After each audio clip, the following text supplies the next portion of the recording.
Rev up, gear up, burn out, let's go! Race against time, outsmart the cops, and take on weekly qualifiers to reach the grand.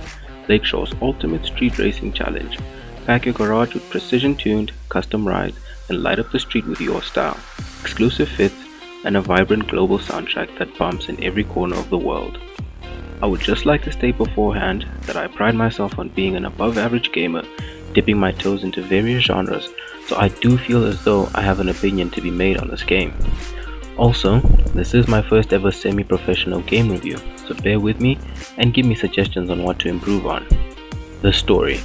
It took me 22 hours to beat the game, this including all of my restarts, collectibles and side missions I chose to follow here and there.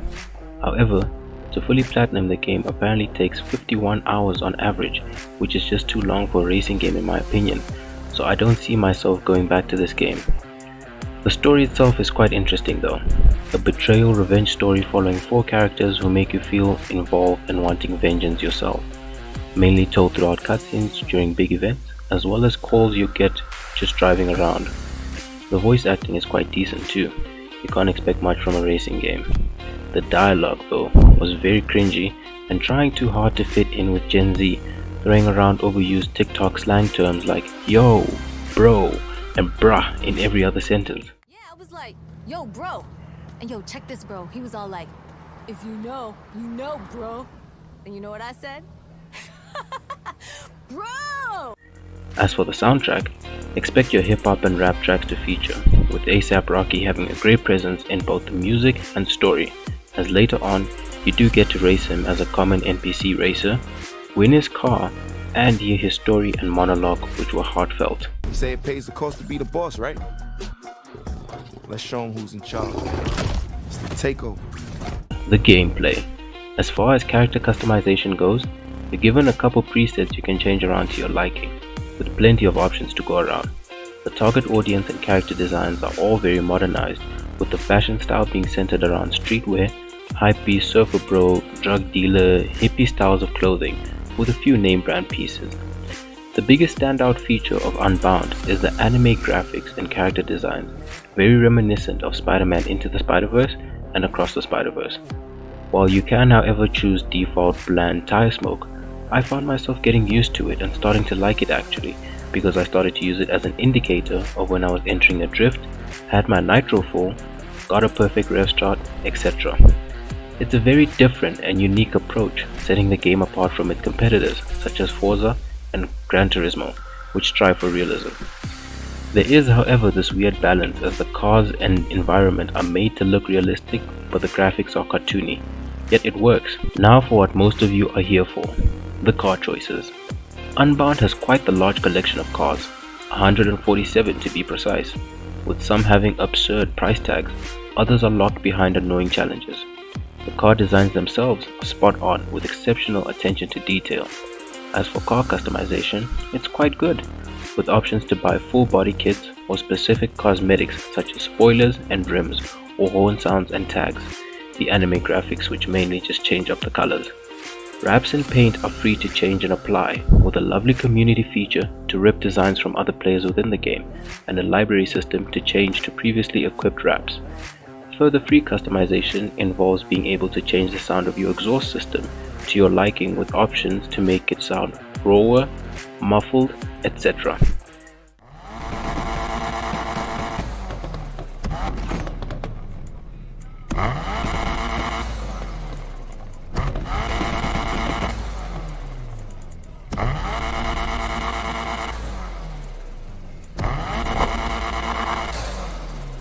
Sound design is also amazing as you really do get to feel and hear every rev from your car, the tire screeches, etc. Out in game, you're presented with the ability to perform handling tuning, where you're able to change your setup into a more grip spec or drift spec build, as well as your downforce, steering sensitivity, and ways to drift entry. The open world city is very similar to the streets of Chicago, with them being very grid oriented, perfect for street racing tracks. The map makes use of both city and countryside elements, where in the city you'll find long stretchy freeways great for building up speed, topping out, and encountering regular speed trap activities that require you to be going past a certain speed limit range while in the countryside you'll find windy roads and mountainsides, reminding you of the Japanese drift mountains seen in Fast and Furious Tokyo Drift and Initial D. And on that note, there are several references to other car media that are mentioned throughout this game, such as Fast and Furious and Initial D itself. What do we do if it works? I don't know. Put a crew together, save the world, race home, pop a cold one, talk about family, eat barbecue, do the same thing, only different like 8-9 times. Saw this anime when I was a kid. Really stuck with me. Oh yeah, like a cartoon. Cartoon? Anime is not a cartoon. Oh, I'm sorry. What was it about? It was set in the mountains in Japan. These two street racers work together until, BAM! One of them betrays the other. After that, they battle it out to win the final race. Game difficulty is broken up into 3. Relaxed, which is the easy mode, giving you 150% car health, 10 restarts, less challenging cops, and less competitive NPC races. Challenging, which is the normal mode, giving you 100% car health, 4 restarts, challenging cops, and competitive NPC races. Intense, which is the hard mode, giving you 60% health, 2 restarts, very challenging cops, and very competitive NPC races. At times though, it'll feel like difficulties don't even change anything because the other racers will smoke you without even making any mistakes on your end and perfect driving, which feels demotivating. That being said though, you start to learn the more you play that they'll mainly beat you on straightaways, but you'll catch up to them on turns and corners as they're really bad at those aspects. The Nitro is by far your best asset in this game. With how unforgiving and punishing the other NPC racers are, you're forced to have to use it carefully, whether you choose to use it early on in the race just to catch up, or swiftly around a corner and fail drift to keep up. Regenerating your Nitro isn't too difficult either, as you earn what I like to call temporary Nitro, which only lasts a few seconds from quick events throughout the race, such as narrowly avoiding traffic, hitting a jump, or getting a good drift in. The police heat system is wonderful. Heat levels 1, 2, and 3 are quite easily avoidable with even a car on the slower end, as they're easier to evade and take down, having less health. The problem comes with levels 4 and 5, where it feels like the whole world is coming down on you, as escaping needs you to be somewhat quicker, more agile, and have a beefier car, all while mixing in regularly stopping by gas stations to repair your car and regain health, avoiding helicopters' lines of sight, and dodging brutes who will shatter your car into pieces if they make contact. I've only been busted 4 times, one of those being to test how it works, while the other 3 were because I got greedy and lost a couple thousand each, which is heartbreaking, as all the time and effort you will put into that session is wasted. As far as car technical aspects go, it's your generic buy a car, buy parts to upgrade your car speed, handling, performance, and rating. Rating being an important part to consider, as some races are rating locked, namely B tier, A tier, A plus tier, S tier, and lastly S plus tier being the highest. Within those rating locked races, there's a range of numbers your car can fall into. For example, an A tier 400 rating as opposed to an A tier 450 rating, which would perform better. So, you'd have a higher chance at winning those races by upgrading and locking your car's rating to the highest number range within that rating, if that makes sense.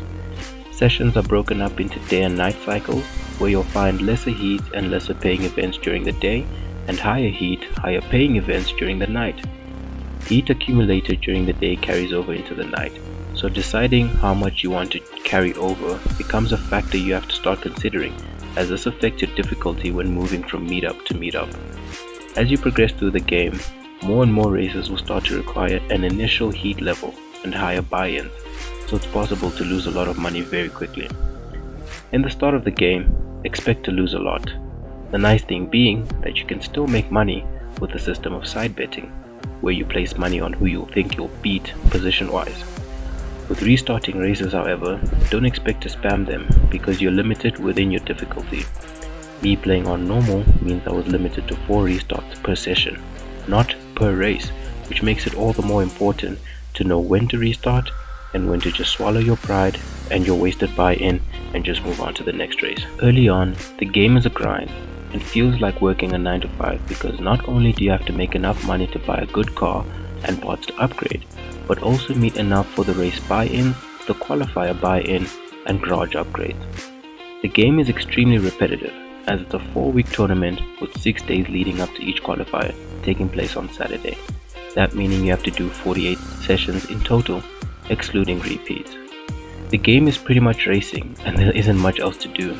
There is a lack of variety, with the only different things being drift events, which by the way are extremely impossible and difficult, as well as takeover events, which are actually a cool concept. There are demolition derbies, but can be quite hard too and time consuming, as you usually use up a restart to learn the track first. As for racing, it's pretty standard to your normal arcade racing, with the addition of rev matching starts similarly seen in the mobile game CSR. This is now because it makes use of your controller triggers and pressure sensitivity, meaning you can't just time it right. The drifting is also a big part of this game and took me a while to get used to, but with time you'll find yourself liking the brake tab entry system just like I did. I played for 5 hours and only managed to experience 4 cars, all of which being storyline based, as actually acquiring money to buy cars is a mission and a half. Later on though, I did get to experience my fair share of cars, with about 15 of my own, as you make a lot more money later in the game, some that I was forced to sell to meet the buy-in requirements, and about 20 cars being from car delivery missions, which were my go-to as they give you a hands-on experience to new cars. As far as collectibles go, you're tasked with flying into billboards, discovering street art, smashing teddy bears, finding gas stations, and unlocking safe houses, all of which don't feel rewarding enough as the cars locked behind collecting all 80 of each, besides gas stations which repair your car and safe houses for obvious reasons aren't even that good and just don't feel worth collecting, requiring you to put in another 10 or so hours to collect everything. Same applying to the events scattered around the open world, namely speed traps, hot laps, speed runs, and drift events. The performance. Playing through the game, I didn't encounter any graphical performance issues as the game runs quite smoothly. Having played and filmed on the PS5, I can comfortably say I played at 4K 60 FPS. There were however the occasional bugs like randomly getting spun out from a landing or into a wall at the slightest touch of an NPC. Online. Online sees the game separated as you begin your journey with a reset garage level, new character customization, and new car choice. Progression with story and online is partially carried over.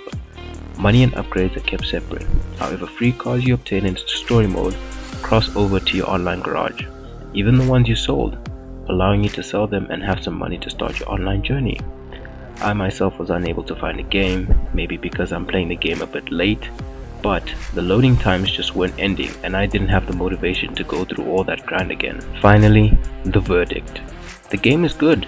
After giving in about 22 hours into the game, I have to say though I don't see myself playing it again because there's no replay value. It usually goes for around 1,300 Rand, but it's frequently on sale because no one is really buying it. I am however playing it for free through my PlayStation Plus Deluxe subscription, and I know it's free with EA Play for Xbox players and PC players. I give it a rating of about 7 out of 10, points being deducted mainly from how grindy the game can be, as well as the tedious amounts of useless collectibles that are within the game. That being said though, I did have fun and felt a new sense of purpose playing this game. As far as first game reviews go, I'm excited for what's to come and I hope you are too. I want to hear from you guys, whether you played the game or played along with my walkthroughs. What would you rate it? What did you like? What didn't you like? Comment down below. As well as drop some suggestions of games you'd like to see me review and walk through in the future. Don't forget to like and subscribe, and thank you all for watching.